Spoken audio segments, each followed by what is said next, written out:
Okay, welcome. Today, my trial partner, Andrew Riley, and I will be talking about the U.S. International Trade Commission, what that is, what that does, and give a high-level overview of why that might matter to you. And then Andrew will go into some details about virtual trials at the U.S. ITC. So to introduce Andrew, he teaches law at American University, in particular, intellectual property practice before the ITC. He's tried a lot of ITC cases. My perspective is a little bit different. I've also tried ITC cases, but I come from a military background where most of my trials were in front of juries, and then trying jury trials and judge trials in federal court and state court. So I have a little different perspective than Andrew, and we're going to share that with you. But let's get started. Andrew, could you tell everybody what is the U.S. International Trade Commission and what does it do? Sure, Jeff. Thanks. And thanks for having me. So the ITC is a federal agency in Washington, D.C. that has court-like powers to investigate unfair trade practices. And typically what that means is they investigate allegations of patent infringement, copyright, trademark infringement, those types of areas. They also look at misappropriation of trade secrets. But the idea there is just looking at goods that have been coming in from outside the United States into the United States. And they have the ability to stop those importations if ultimately they do find infringement. But they're quite different from a district court or any kind of other trial that most people are familiar with. And that's what I would bounce back to you. With your background doing all those jury trials in the military and then coming out into private practice and doing trials out here, what are some of the things that stood out to you when you did your first ITC hearing? Well, the first thing that stood out was how fast it is. I mean, patent trials have a reputation of taking forever, and that's just not the case with the ITC. They're used to speed. And it's not just because they want to, but the motion deadlines are so much shorter than in federal district court and elsewhere that speed was a major difference, especially when you have something as complex as patent law.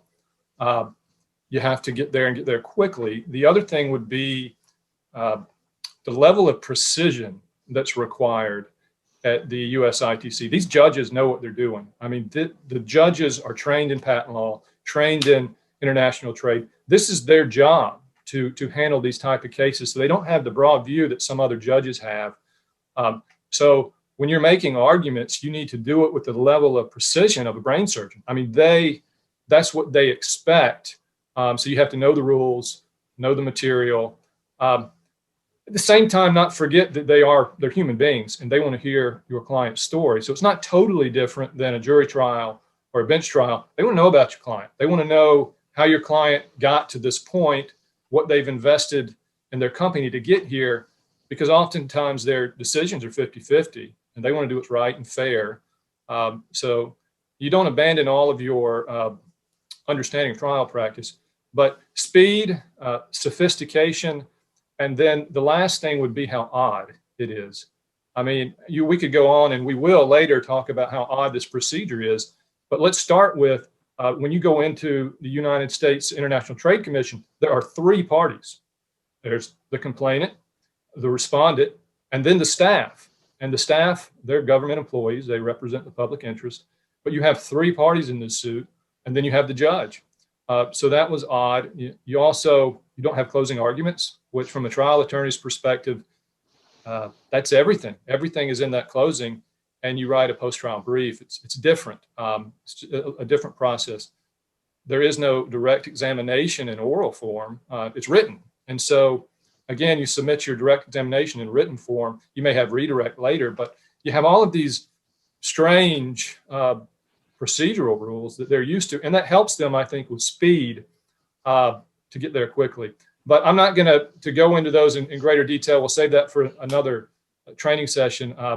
What I'm really curious about, and what I think some other practitioners, whether they're familiar with the ITC or not, are curious about is virtual trials. I know you just got out of a virtual trial at the ITC. Could you share with us what that was like and tell us what we need to know? Yeah, sure. So the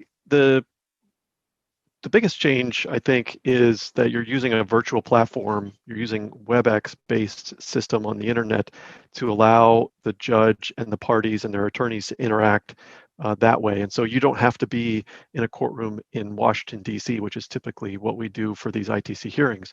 So that's a big change.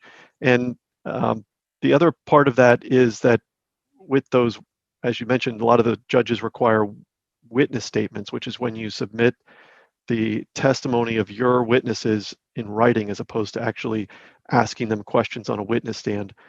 So that's been submitted ahead of time. And so what the virtual hearings now turn into is this just cross-examination of the other side's witnesses in that adverse manner. But with the virtual environment, it makes it more difficult from a trial practice perspective to do that. You lose a lot of the sort of visual clues, the body language, not only of the witness, but it's hard to also keep an eye on the judge and how they're reacting to the examination. And so you lose a lot of those visual clues. But otherwise, the hearing proceeds roughly the same way as it would have done in person. You start usually with maybe brief opening statements, and then you move right into the examination of witnesses. And as Jeff mentioned, you don't have closing statements, but you do have the ability, the requirement really, to submit a post-hearing brief where you get to summarize the evidence and make your arguments there in writing. The biggest thing that I would also highlight, and maybe it didn't come out in what we've mentioned earlier, is the ITC doesn't have a jury. Your only audience in that first hearing is the judge. And as Jeff mentioned, that judge is very educated both on patent law or the other areas of intellectual property law that may be at issue, and they do this all the time. So that's an experienced person that you're trying to reach as a trial lawyer, which is quite different. And with the virtual environment, it's hard to get the read on how maybe your opening statement or how your cross examinations are proceeding, because they're just one sort of small picture among many potential pictures that are on your screen of people that are participating in the hearing. So it really takes, I think, some extra effort up front to practice and get the feedback from the people that you might normally get feedback on how you're going to proceed with your trial, and incorporate that feedback into your virtual performance as you move forward. But let me bounce it back to you for a minute, Jeff. What should what recommendations would you have for those who are unfamiliar with the ITC when they sort of get their first complaint, or they're first contemplating filing a complaint at the ITC? It goes back to speed. I mean, it happens so fast that they can't put it on their desk and look at it later. All the response times are so much faster that they need to understand the process very quickly. So they need to find someone who's experienced to help them. I don't know if you can get that smart that quick and respond effectively, but know that those complaint times are faster. But it's not just the response times are faster, but it's like a patent suit. You need an expert witness. And so you have to find that expert, and they need to understand the technology. And then you're going to have depositions. There's so much that is like a regular patent suit, just as involved, the depositions, the expert testimony, but you just have to do that a whole lot faster. So I would say don't put it on your desk. It goes back to the same thing about precision, that you have to know what you're up against and who you're speaking to when you make your arguments. And so understand how sophisticated these judges are.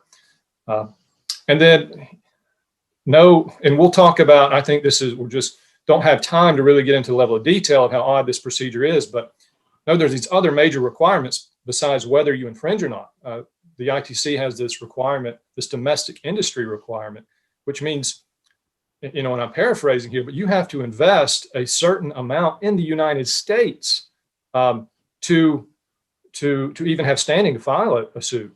And so if you're receiving a complaint, you need to know that, because maybe the person who filed the complaint has not invested sufficiently in the United States to file that complaint. The ITC is a tremendously powerful tool to stop the importation of goods, but not anyone can just file that suit. So understanding those requirements, that's if you get a complaint and it falls on your desk. But if you're thinking about using it, this system, then you also need to know that domestic industry requirement, that investment requirement, in addition to what it's like.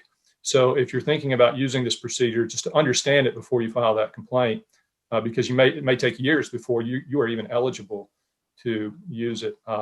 So I think that's enough for now. Later, we'll have a dedicated training on domestic industry and other matters. Andrew, thank you for your time. I look forward to being able to try cases with you in person, hopefully very soon. I know that's what the world's looking for anyway, that we can all be in person. So I agree. thanks, Andrew. Thanks, Jeff.